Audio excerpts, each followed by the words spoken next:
I'm Courtney Juiced, and right now I live in Clarkston, Georgia, which is right in the burbs of Atlanta, Georgia, right on the east side. So, right there.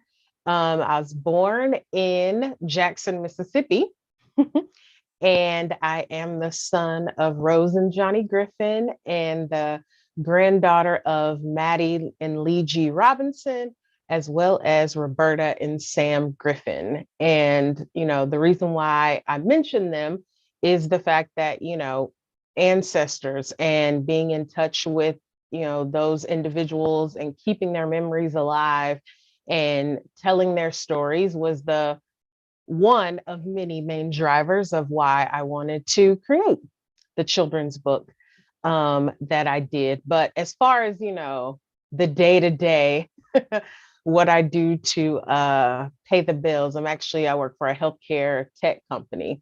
So I work in that industry during the day, but, on the side is fun. I guess you could say now I'm an author and I also like to read myself, love to dance, and love to learn. Perfect. I know you mentioned some of the reasons why you started becoming an author, and one of them that Yep. I was very interested in is when you mentioned ancestors. Hmm. How important is our ancestry? It's very important. It's very important. And it's interesting, it took me, I guess you could say, getting older and then also having a child of my own and also getting married in an interesting way also, brought me to this idea, and even more so than ever before, this thought of ancestors, because I think, I got married, I guess you could say a little older in life, I wasn't like 18 or anything. Um, and it definitely hit me a little bit more than I thought that it would about changing my name, because so much of, my entire life I was this one person, and then it was this idea that, I felt as though I was leaving a little bit of that world behind, like again, that those ancestors, those story, I was leaving that behind to join someone new. um so I think that was when I started to think about it a little bit more, but then of course, having my daughter and then making sure that one of the most important things that I think when it comes from ancestors are the stories. It's the stories of, how your family met. It's the stories of struggle. It's the stories of progress.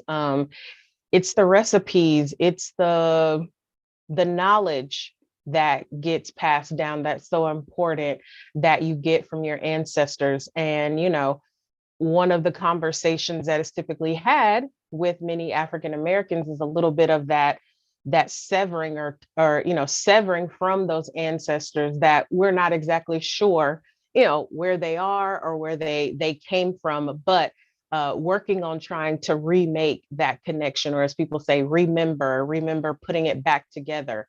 um, those those parts of our ancestry. So all of those things tied into why ancestry is so important. It's so important to everyone, not just African Americans, but I would say especially, but for everybody. I will 100% agree. And there's actually a couple of videos that I watch and I follow them now that they explore the ancestry of people that actually go to them. So let's say, for example, Courtney, if you wanted to find out your ancestry, they would actually do the research, bring you on there and say that this is when your lineage first arrived in America. These are their names, these are their Hmm. pictures. So it's really amazing from the videos I've seen when it comes to, let's say, people of color. Many of them Yep. have broken down in tears. Hmm. We had one Hmm. person find out that I think it was maybe 4 or 5 generations back. So their great, great, great, great grandparents. Hmm. And they showed them a picture and they showed them how much they were sold for as slaves.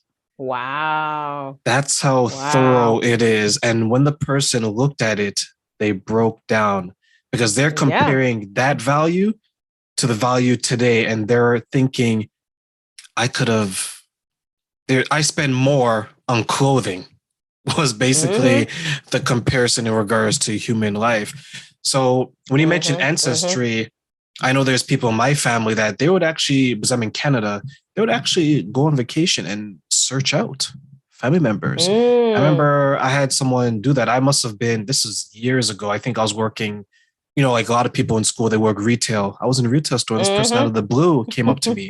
And at first you're like, who are you? Exactly. Right? Exactly. Because it catches you. Uh-huh. It's not every day that someone says, "Hi, my name is so and so. I'm your cousin from Right. this person," Right. right? I would Right. look So around like, what? yeah, What are you that's what. talking about? And you're at work, so you're kind of like, Right. yeah. You probably think it's one of your coworkers who you're close with playing a prank. They probably got someone that looked like you. Exactly. So Exactly. when you mention that, I find that to be such a beautiful reason to start, because for yourself, you have your family and you went Mm-hmm. from living your life X amount of years as this person. Mm-hmm. And what I think many people don't realize, or maybe they forget, when you get married, there's a stop of this life and there's a beginning and continuation of this life with your spouse, with your children Mm-hmm. going Mm-hmm. forward. Mm-hmm. So, how much of that do you put in your writing? Because I know you mentioned that you came across a couple of situations that you wanted to correct because you weren't maybe as pleased with the information that Yes. was presented to you. So, how much Yeah. of that you put into your writing? So that was very important. Making sure that, the information was presented not only correctly, from a just like days and number standpoint, but just actually how do I say it? Kind of like the context of how the information is presented and like what you emphasize within the information, I think is what is the most important. So, not to jump too far ahead or give too much away, but my children's book is about the holiday called Juneteenth. So, it's a holiday that I'm sure many of your Canadian listeners have no idea of what it is. To be honest, a lot of United States citizens do not know or are not familiar with this holiday, but it actually just became a federal holiday in 2021. So, yes. So that particular holiday, the short of it is essentially a celebration of, we'll say technically, the end of slavery in Texas, because it originated in Texas, the state of Texas, with here in the United States. But that symbol, that particular day, and also I'm pretty sure the creative name for the holiday, it just has come to represent Emancipation Day for all enslaved Africans in the United States. So, within that, I wanted to make sure that that information was shared correctly, and then also just that it made sense. The the book that you're referencing, I purchased it online, and I won't go into too much about it. I'll forgive the grammatical errors that were in the book. But there was a point where there was a picture of a cowboy that was representing rodeo, and the cowboy was white. And I just at that point was kind of like, this is not, number one, Juneteenth is not about cowboys, because yes, while it was in Texas, that's not what it was about. Um, so it was important, I felt, in honoring my ancestors, that, I feel like I had to do it justice, in presenting that information in the future, to my daughter and hopefully other kids. I'll just say around the world, because it's available on Amazon. So I'll say around the world. And that's the thing about literature, right? It stands a test of time. So if you're going to put it out in the Mm-hmm. universe, you want to make sure that it's as accurate as possible. And Mm-hmm. for those listening, Mm-hmm. congratulations to my Americans for it becoming a official holiday in Mm-hmm. 2021, Juneteenth, because we know a little bit about it in Canada here. I don't Okay. think we have anything similar, but some of my friends and I, we do celebrate it because we pay attention to it. And You've Mm-hmm. you've summarized it very well in saying that this is what it means. This is what it means around Mm-hmm. the world. And it's something to be acknowledged. I remember reading online, someone gave the example that only in the United States, for the most part, do you have these statues and these objects of slave owners. You Mm-hmm. know, you won't find in Poland a Mm-hmm. statue of Hitler, for example, Mm-mm. No, or in no. Israel or anything like that. So Right. it's interesting to put that out there because this is the beginning. There's a time that I was talking to my parents about this because within a few years, we actually have a, for people of color, we actually have a woman on our dollar bill. Mm. And I asked my parents, did you ever think that you would live to see that? And they said no. Now, Mm-hmm. if I ask Mm-hmm. I'm much younger than them. If I asked myself that question, the answer would be no. I didn't think. And that's not because Mm-hmm. we need it. It was just, I just didn't think it was going to happen.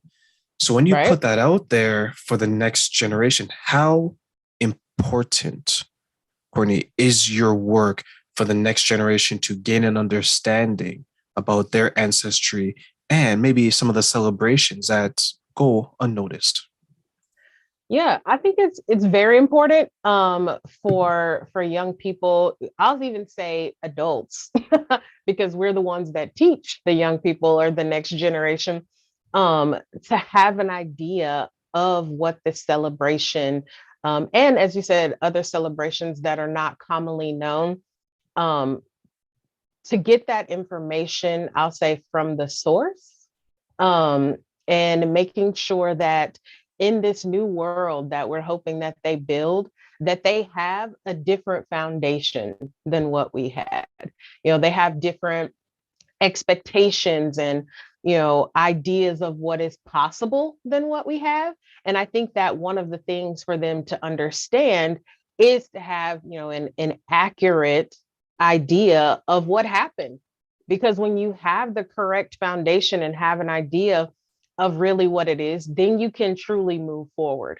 You can truly make progress when you have an understanding, a true understanding of what has happened. That's kind of a going back to the ancestry part of it as well, is just if I did not know my grandparents, if I hadn't heard of them, if I hadn't learned things of their experiences, I wouldn't be the person that I am now, because I would have learned something totally different. Like I wouldn't have known that information. My father was very adamant about teaching me, pride and being a Black person in America, when very commonly that is not what is taught. From a very young age, my father had me and my mother. We had these coloring books that were with different authors. Excuse me, not different authors, but different Black people in America that were inventors in different industries.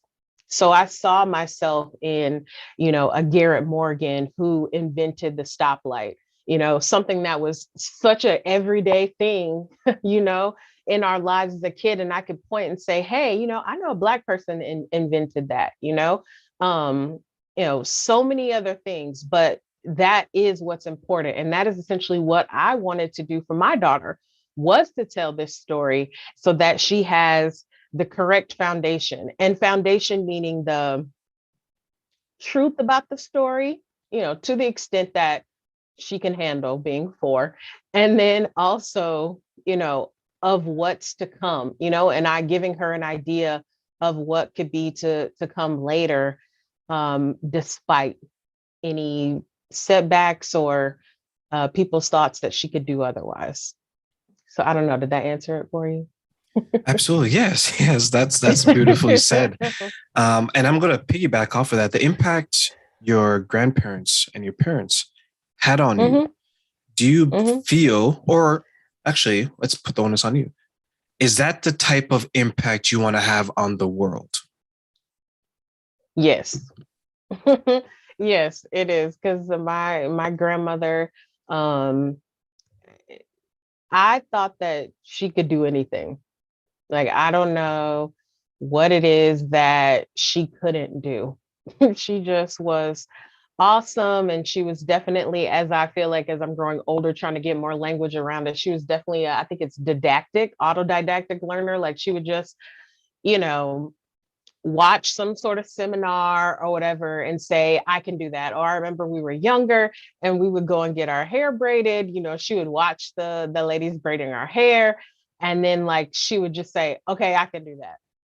And then she would braid our hair. And she used to braid our hair. I still cannot cornrow my daughter's hair. I mean, I could do all right with YouTube University, but it's just not there quite the same. But I do know that I can do it, you know, like my grandfather on my dad's side, you know, he owned a business, and with my dad, you know, he's always about entrepreneurship. So yes, like all of those things all together have made me into the person that I am. And I want to be able to pour that and some more, if possible, into my daughter. So she might just be like, no, I don't want any of it, but you know, at least she'll have it. It's like imagining a world where you're, and it's not to age you, you're the grandmother of everyone else, and you're just instilling all this knowledge upon them. Mm-hmm. What's something that, if you had an audience, let's say you're standing Mm, at a podium in front of the next generation of Americans, what's something that you mm. would tell them right now? I would tell them, don't make the same mistakes that your grandparents and even your parents have made. And that very large mistake is pretending that the United States does not have a problem with race.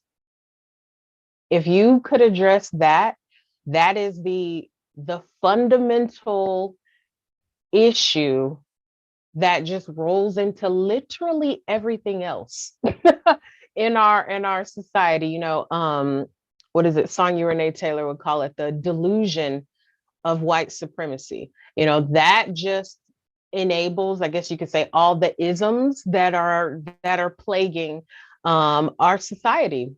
You know, so it's like if we get to the root of that, I think that so many other things would be solved. You know, we wouldn't have to, you know, create machines to replicate what human beings can do, because there's absolutely nothing wrong with being human, you know, not to get crazy philosophical there, but I think that we just, it seems like as though we have just issues. We're humans and we have issues with humanity, and I don't get it, but I think it's because we just don't address what is really at the root of all these particular problems that we have. I think that's why there's so many movements and supporting, you know, indigenous people and indigenous sovereignty. You know, people would say, talking about a Black liberation movement. It's just all those ideas boil down to not making that same mistake.